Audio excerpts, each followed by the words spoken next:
Vice Principal Nora Pike snatched the mop handle from the new janitor. "You missed a spot," she said. Then she knocked over the dirty water and blamed the woman. School security officer Daniel Brooks saw everything. He stepped between them before Nora could write a notice. "She didn't spill that bucket," he said. "You did." The janitor thanked him, then glanced at the broken floor drain. "That trap was installed backward," she said. "It has probably leaked under the tile for months." Daniel studied her. Her uniform was faded, but her answer sounded like an inspector's report. Who was she, and why did she know more than district maintenance? Before we continue, ask yourself this. Would you defend someone when your own job was at risk?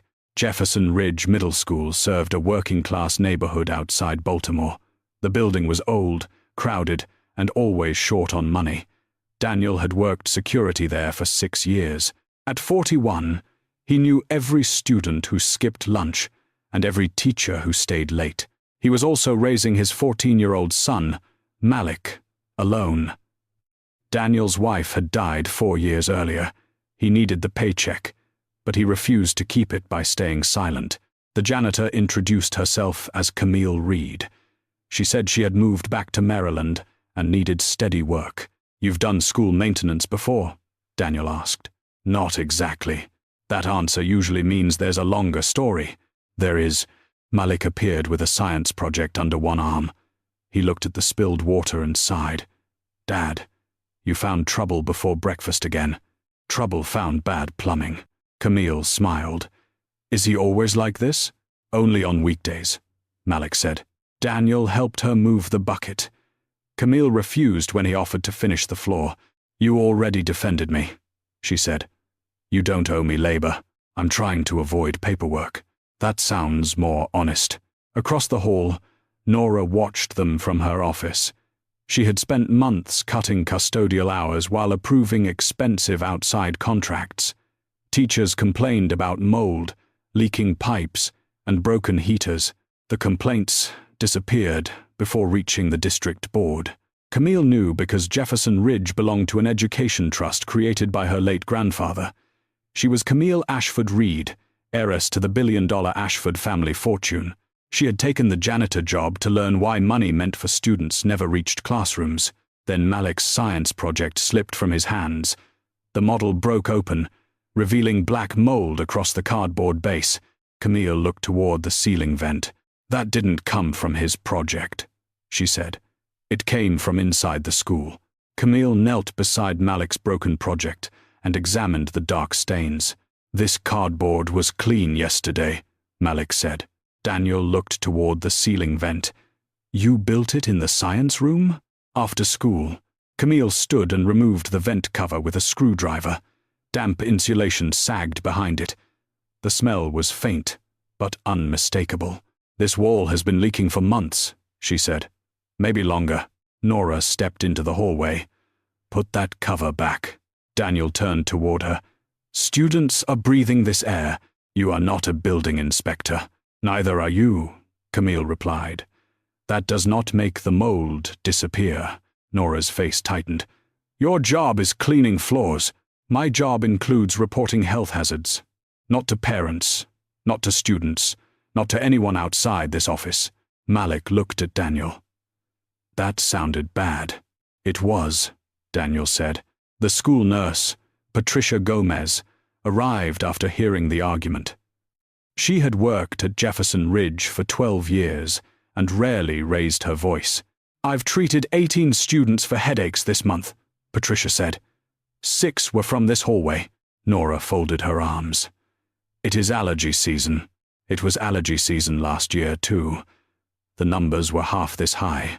Camille asked Patricia for copies of the incident logs. Nora answered first. "Those records are confidential." "Student names are confidential," Camille said. "Building patterns are not." Daniel noticed how easily she separated the two. She spoke like someone used to meetings where every word mattered. Nora ordered everyone back to work, then called district maintenance. She insisted the vent only needed cleaning. Camille watched the call from across the hall. She knew exactly who to contact. Daniel said. That means she has done this before. They spent lunch in the security office with Malik. Patricia brought 3 years of anonymous illness totals. Camille compared them with repair dates from public records. The pattern was clear. Student symptoms rose after every postponed maintenance project, yet district reports marked each repair complete. Daniel leaned over the papers. Someone signed off on work that never happened. Camille found one contractor name repeated across every file. Pike Facilities Consulting. Daniel looked toward Nora's office. Pike? Camille nodded. Same last name. Before they could say more, the office printer started by itself. A single page slid into the tray. It showed a security photo of Camille entering the school that morning. Beneath it was one sentence. We know why you're here. Daniel pulled the page from the printer and checked the security system. No one used this computer, he said. The file came through the district network. Malik read the message over his shoulder. That is seriously creepy. Camille folded the page and placed it in her pocket. Her face stayed calm, but her hands tightened. You expected something like this, Daniel said. I expected resistance, not surveillance. That is not an answer. Before Camille could reply, the hallway lights flickered. The security monitor went black for 3 seconds. When the picture returned, the morning footage was gone. Daniel opened the backup folder. It was empty. Someone deleted the video, he said. Patricia looked toward Nora's office. Can she do that? Not without district access. Camille moved closer to the screen. Who manages the school's network? Assistant District Director Grant Pike, Daniel said. Malik raised an eyebrow. Another Pike? Daniel nodded. Nora's brother. The connection was no longer subtle. At noon, Grant Pike arrived wearing a district badge and an expensive raincoat. He claimed the security outage came from an automatic software update. Daniel crossed his arms. Updates do not erase one morning of footage. Grant smiled without warmth. You work security, Mr. Brooks. Leave the network to qualified people. Camille stepped beside Daniel. Then show us the update log. Grant looked at her uniform. You must be the new custodian. Janitor, Camille said. And yes, then I suggest you focus on your assigned duties. Daniel noticed the way Grant studied her. He was not confused about her identity. He was trying to confirm it. Grant ordered Daniel to surrender the printer message. Daniel refused and photographed it instead. District property stays on campus, Grant said. So does evidence of workplace intimidation, Daniel replied. Grant's expression hardened. Be careful. Your personnel file already contains several complaints. Daniel knew those complaints. Most came from administrators after he protected students from unfair discipline. Malik heard the threat. My dad didn't do anything wrong. Grant looked at him. Students should be in class. Camille stepped forward.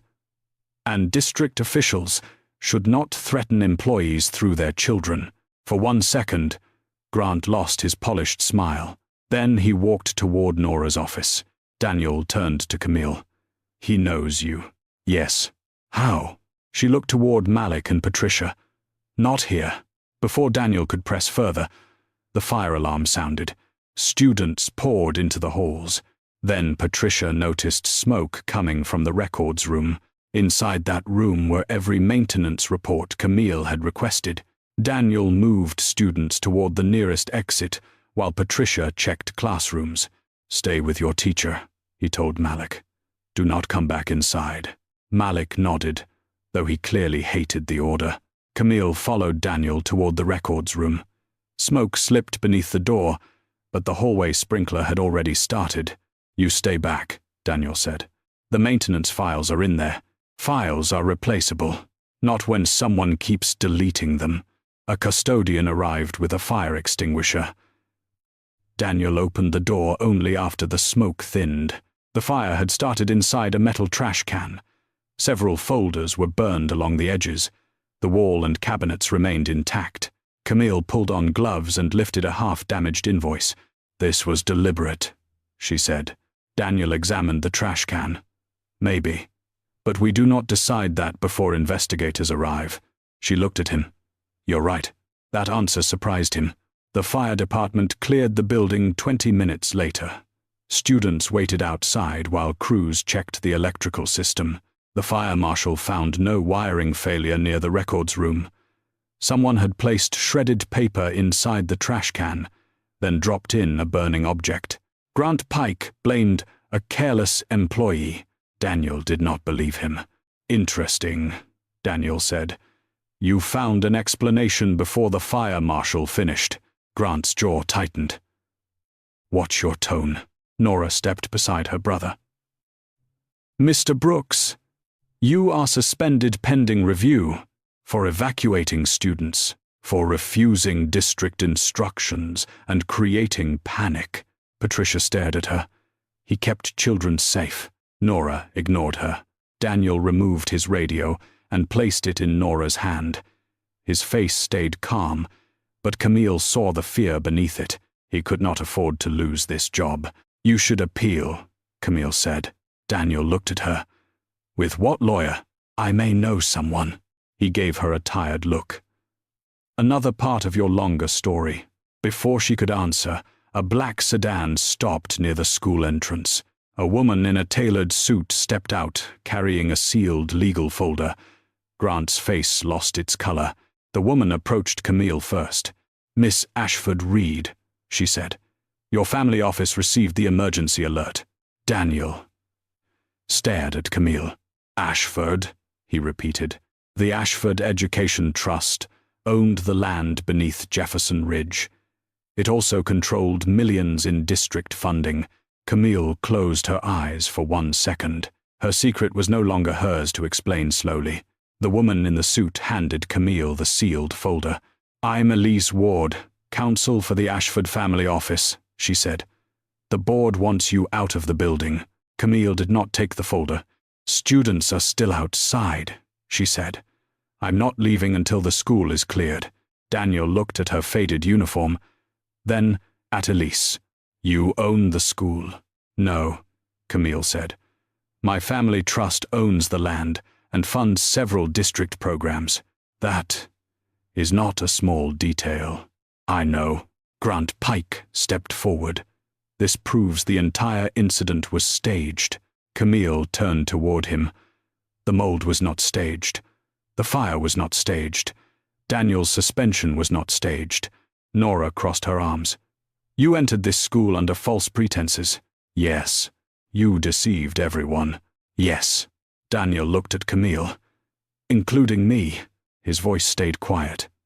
That hurt more than anger. I came to find out why school funds disappeared, Camille said.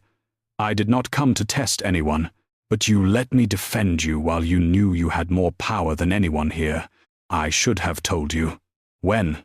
She had no clean answer. Daniel continued. You watched me risk my job. You knew the Ashford name could change this entire situation. I knew it could also make people hide the truth. So you decided we did not deserve a choice. Camille looked down. Malik stood nearby with Patricia. He had heard everything. You were pretending to be poor, he asked. Camille faced him. I was pretending to be ordinary. Malik shook his head. You were already ordinary. You just were not honest. The words landed harder than Grant's accusations. Elise opened the legal folder. The trust can reverse Daniel's suspension immediately. Daniel held up one hand. No, Elise paused. I don't want my job returned as a favor, he said. I want the district to admit why I was suspended. Camille looked at him. You're right. Grant gave a bitter laugh. You think the district will answer to a security guard? Camille finally took the folder. No, she said. They will answer to an independent investigation. She instructed Elise to preserve every district record. She also requested outside testing for mold, air quality, and building safety. Then Camille faced Daniel. I was wrong to involve you without telling you who I was, she said. My reasons do not erase that. Daniel met her eyes.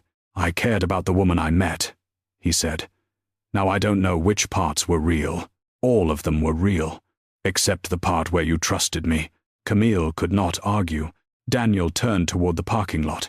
"Fix the school," he said. "Do it because the students deserve it, not because you want me to forgive you." He walked away with Malik beside him. Camille did not follow. Daniel spent the next morning at home. His uniform hung over a chair. His radio sat on the kitchen counter, silent for the first time in 6 years. Malik found him filling out online job applications. "You're really leaving Jefferson Ridge?" he asked. "I was suspended." "That's not the same as leaving." Daniel looked at his son. "I can't wait forever while they decide whether protecting students was inconvenient." Malik sat across from him. "Camille could fix it." "That is exactly the problem." Daniel wanted his job back. He needed the paycheck. But he would not accept it because a wealthy family made one phone call. At Jefferson Ridge, outside inspectors closed the science hallway. Mold had spread behind 3 walls and into the ventilation system. The district moved classes to a nearby community center. Parents demanded answers. Local reporters waited near the front entrance. Camille stood before them in her janitor uniform. She did not change into a suit. "The Ashford Trust funded repairs that were never completed," she said. "My family approved payments without confirming the work. That failure belongs to us." Elise watched from several feet away. She had advised Camille to say less. Camille ignored that advice. The trust released contractor invoices, inspection records, and funding reports. Pike Facilities Consulting had received more than $900,000 over 4 years. Grant Pike had approved most of the payments. Nora had signed the school completion forms. Both were placed on administrative leave. Camille also refused to reverse Daniel's suspension herself. Instead, she demanded an independent review of every complaint in his personnel file. 3 days later, the review found that most complaints came after Daniel challenged unfair discipline or unsafe conditions. The district publicly cleared his record. A letter arrived at Daniel's home. It offered full back pay and reinstatement. There was no Ashford signature. Daniel read every page before signing. When he returned to school, Camille was helping workers remove damaged ceiling tiles. She saw him enter, but she stayed where she was. Daniel appreciated that. Patricia greeted him with a hug. Malik pretended not to smile. Later, Daniel found Camille alone beside the locked science hallway. "You could have forced them to bring me back," he said. "Yes, but you didn't. You asked for the truth, not a favor." Daniel nodded. "That was the right choice," he said. Camille looked at him carefully. "Does that change anything between us?" "Not yet."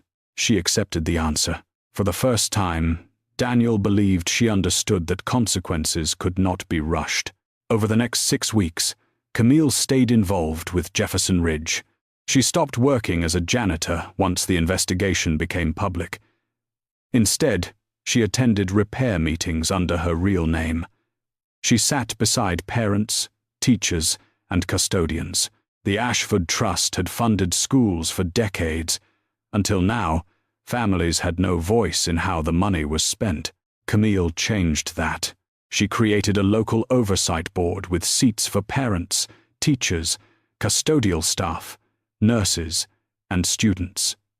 The trust could no longer approve major projects without public review. Elise warned her that several trustees would resign. "Then they should resign," Camille said. "Funding without accountability is control." The trust also released every maintenance contract from the past 5 years. 3 more schools found incomplete repairs. 2 contractors lost their district agreements. Camille did not ask for praise. She also did not contact Daniel. At Jefferson Ridge, Daniel returned to his normal routine. He checked doors, walked students to buses, and reminded Malik to stop leaving notebooks in the cafeteria. The school felt different. Workers no longer whispered before reporting problems. Patricia received new air quality monitors for the nurse's office. Custodians could file safety complaints without going through administrators. Nora and Grant remained on leave while investigators reviewed the contracts. One afternoon, Malik found Daniel watching a public board meeting on his phone. Camille was answering questions from angry parents. She did not defend the Ashford name. She explained what failed and what would change. "You still like her," Malik said. Daniel locked the screen. "That is not the point. It can be true and still not be the point." Daniel looked at his son. "You've been spending too much time with Miss Gomez. She gives good advice. So do dentists. I still avoid them." Malik smiled. A week later, Camille returned to Jefferson Ridge for the first oversight meeting. She greeted Daniel near the entrance. "Good morning," she said. "Morning." She did not ask how he felt about her. She did not mention forgiveness. During the meeting, a trustee suggested using Ashford funds for a new media campaign. Camille rejected it. "Fix the classrooms first," she said.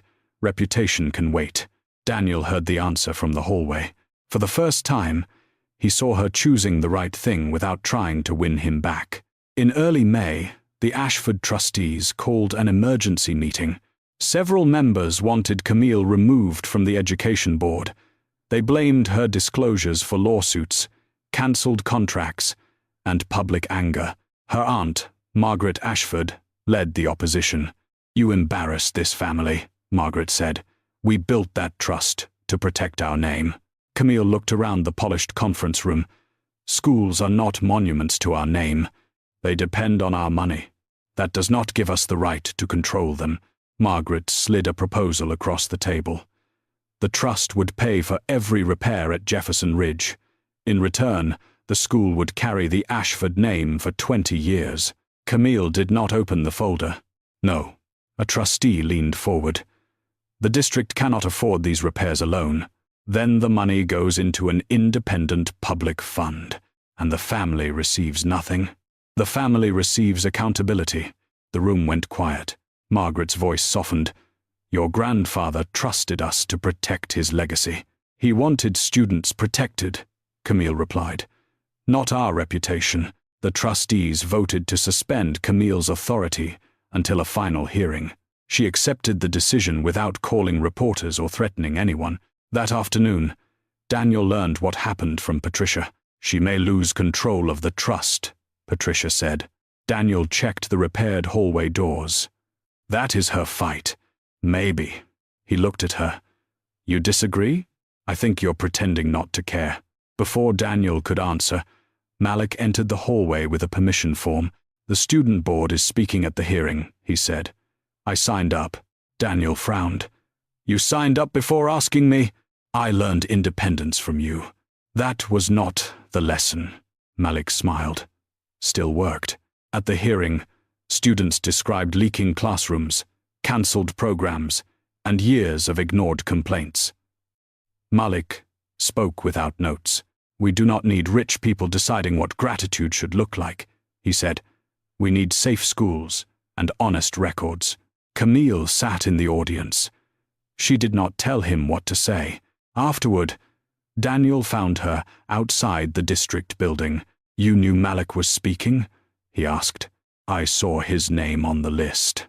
"You didn't coach him?" "No. His voice belongs to him." Daniel studied her for a moment. That answer mattered more than any gift she could have offered. The final hearing began Friday morning.